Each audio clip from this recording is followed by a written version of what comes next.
video, she sends 12 state agents, 12 state law enforcement officers to raid his one-bedroom apartment and turn it upside down to try to find who knows what. I mean, the videos are all online. Yeah. That material is out there, and what's not online is under a federal court order.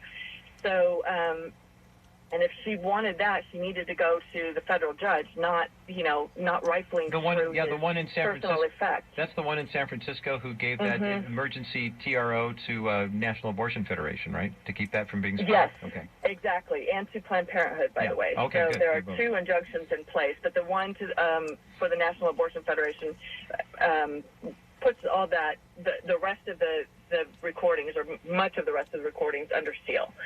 So, so she did that. That was a shocker. I mean, that was so over the top for somebody who's already being investigated, already complying with an investigation. I mean, it was purely for show, to show that she is solidly on the side of Planned Parenthood in this case. And I think she was triggered by an article that was in the LA Times that came out just a few days before the raid, basically pointing the finger at Kamala Harris and saying, "Why don't you do something about this?" And so she did. Boy, did she. Did. She went out literally guns blazing. Yeah. And now, just a few months later, you see that whole time, I mean, these emails date back to March, that whole time she was colluding with Planned Parenthood, offering her office's assistance to help draft and pass this piece of legislation that targets David. I mean, this is really, when I say this looks like a witch hunt, I mean, that is not an exaggeration. That's exactly what this is. I mean, she is out to get him, which in one sense ought to make us feel there's a positive spin to this, in that these videos have been so effective, and they have really put a dent in Planned Parenthood's pocket and in their wallet, so to speak.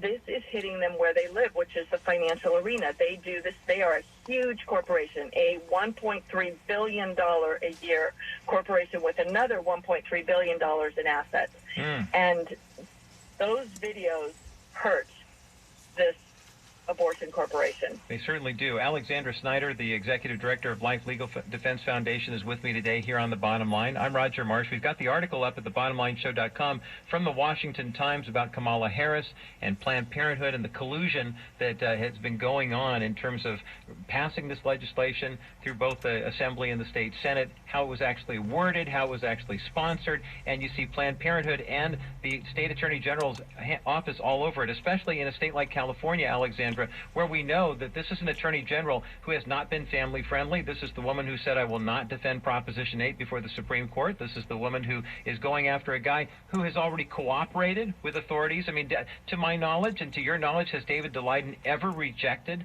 a request for information when he's been subpoenaed? Not to my knowledge. I mean, he was fully cooperating with the investigation. And the other thing is that Kamala Harris has received tens of thousands of dollars in donations for her campaign for Attorney General, and now for her Senate campaign, from Planned Parenthood affiliates, Planned Parenthood directors, Planned Parenthood PACs. I mean, this is a lot of money that's at stake here, not just for Planned Parenthood, but also for her run for the Senate. Is that substantial, though? I mean, Alexandra, in all honesty, I've seen some of the reports. They've indicated it's anywhere from $50,000, $60,000, maybe $70,000, which in a multi-million-dollar campaign like Kamala Harris running for the state Senate, or the United States Senate, rather, it doesn't seem like a lot. Why would she be so beholden to them for a relatively small amount of money? I don't know that it's that small of an amount, because it was already over $80,000 for her AG seat. So that's a lot of money for an Attorney General campaign. I mean, however you slice and dice it, it's still money. And it's not just that money. There's other money that is not directly tied to Planned Parenthood, but that comes from, through Planned Parenthood's political, their their Action Fund and their affiliates. Yeah.